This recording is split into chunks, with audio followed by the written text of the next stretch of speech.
साल 2025 में मां लक्ष्मी को प्रसन्न करने के लिए आपको कुछ जरूरी नियमों का पालन करना पड़ेगा। कुछ खास मंगल मुहूर्त और मंगल योग में ही आपको मां लक्ष्मी की साधना और उपाय करने होंगे।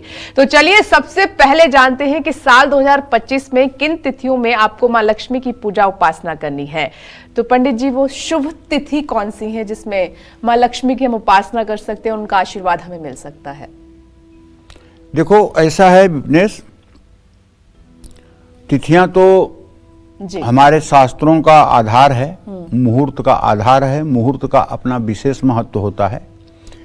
लेकिन साधना का मतलब होता है किसी भी देवी देवता की साधना, वो लक्ष्मी की ही क्यों, सारे देवी देवता की साधना हर श्वास पे करनी चाहिए। 21,600 श्वास अगर चल रही है तो आप कुछ भी करते रहिए, चाहे आप किचन में काम करिए, चाहे ऑफिस में काम करिए, चाहे आप सड़क पर काम करिए, चाहे आप फावड़ा चलाइए, लेकिन हर सांस पे आपके इष्ट का नाम होना चाहिए। और इष्ट को अपने समस्त कर्म समर्पित करके रहना चाहिए। जैसे प्रोग्राम शुरू हुआ तो मैंने कह दिया कि हे मां विंध्यवासिनी, अब 1 घंटे तक प्रोग्राम होने जा रहा है, अब आप देख लीजिएगा, मुझसे कुछ न होने वाला है, ये समस्या आप संभाल लीजिएगा।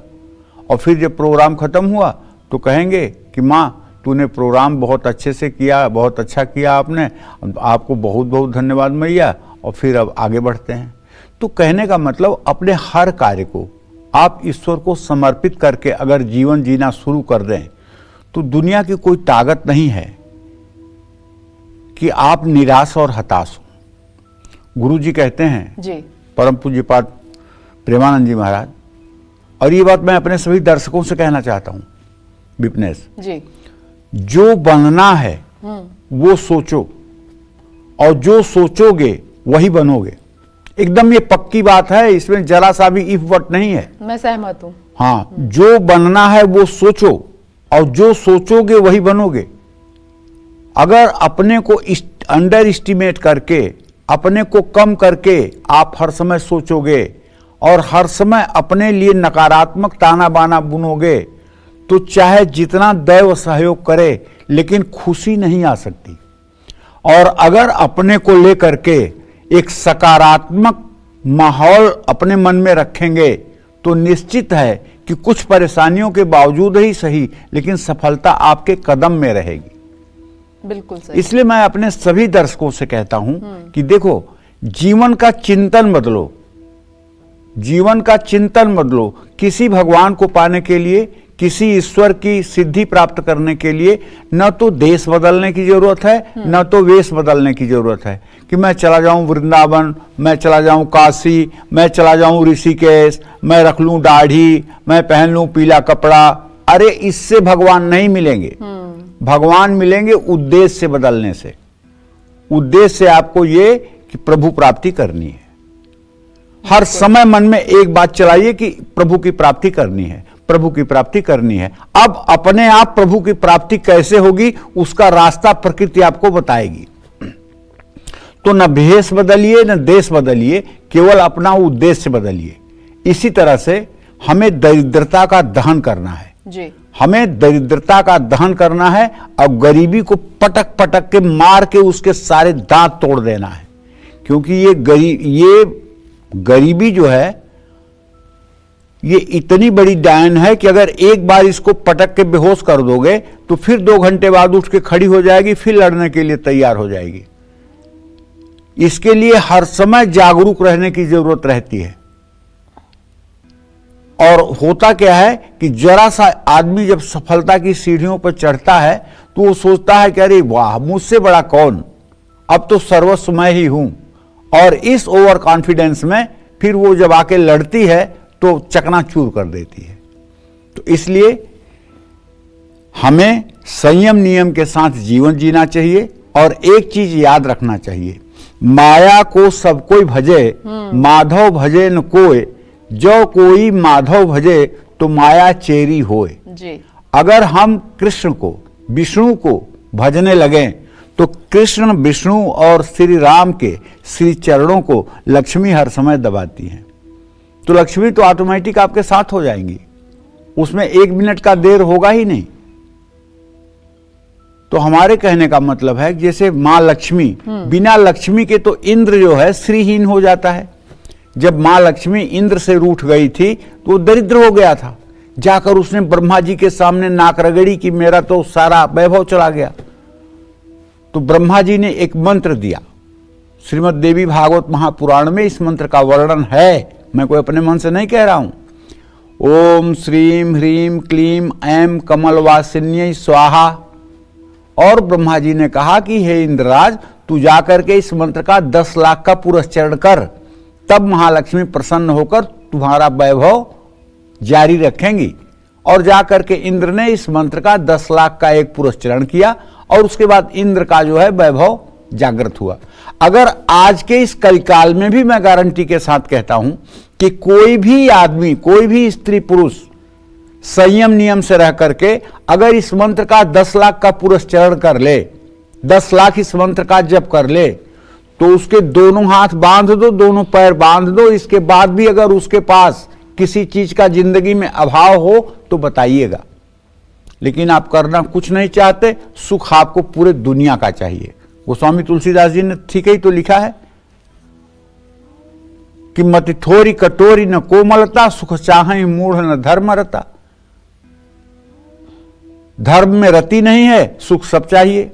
तो मां लक्ष्मी की पूजा में अनेक प्रकार के नियम, प्रतिबंध, सिद्धांत और निषेध ये बनाए गए हैं। लक्ष्मी जी की विशेष कृपा प्राप्त करने के लिए या विशेष उद्देश्य की प्राप्ति के लिए नियमों का पालन करना बहुत जरूरी होता है।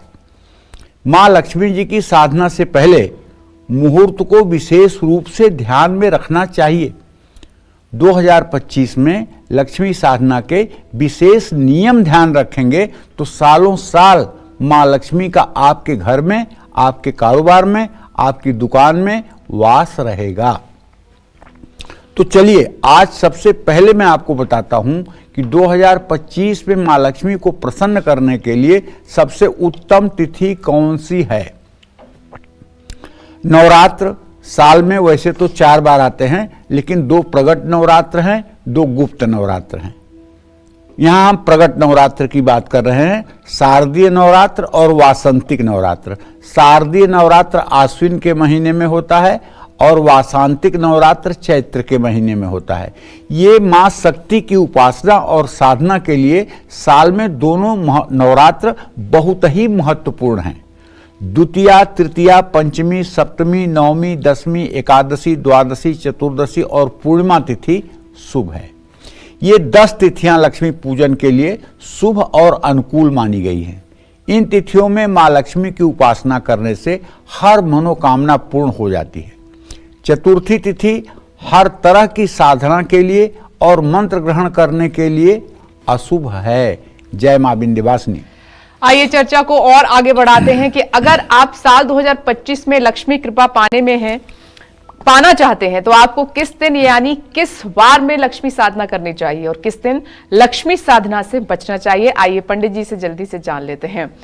पंडित जी, कौन से वो वार हैं जब हम लक्ष्मी साधना कर सकते हैं और कौन सा दिन ऐसा है या कौन सा मुहूर्त ऐसा है जिससे तब हमें बचना है, तब हमें मां की उपासना नहीं करनी है? देखिए, अगर आप नित्य 365 दिन के अनुष्ठान का संकल्प लिए हैं कि मुझे तो पूरा जीवन ही लक्ष्मी के श्री चरणों में समर्पित करना है, तब तो आपके लिए कोई ऐसा मुहूर्त नहीं है जिसमें आप पूजा ना करें जी। हर मुहूर्त आपके लिए पूजा करने का है। लेकिन अगर आप कभी कभी पूजा करते हैं और केवल मुहूर्तों को देख करके पूजा करते हैं, जैसे कोई लोग होते हैं तो दिवाली पर बड़ा उत्सव मनाकर पूजा करते हैं, नवरात्र में भी पूजा करते हैं, लेकिन बाद के 365 दिन में से जो 350 दिन बचते हैं उसमें कुछ नहीं, उसमें दिया भी नहीं जलाते हैं।